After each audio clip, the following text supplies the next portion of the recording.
Tushda xon taxta ko'rishning ta'birlari.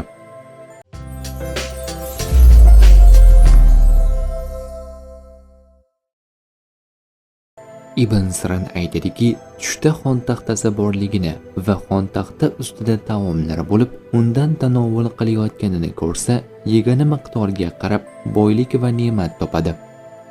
Kirmoniyning aytishicha, tushdagi bezatilgan xon taxta yaxshidir. Yemasdan yig'ib olingani g'am antuqdir. Tushda ko'p taom yeyish umrning uzoq bo'lishi ishorasi. Tushda xon taxta ustidagi taom 3 xil ekanini ko'rsa, ruhning keng bo'lishiga dalolat qiladi. Ba'zilarning aytishicha, izzat, obro' hamda shodlik bo'ladi. Ja'far Sodiq aytadiki, tushda xon taxtani ko'rish 5 narsaga dalildir. Mol-u ne'matga, aziz odamga, kuch-quvvatga, ishlarning izga tushishiga, izzat va xurramlikka.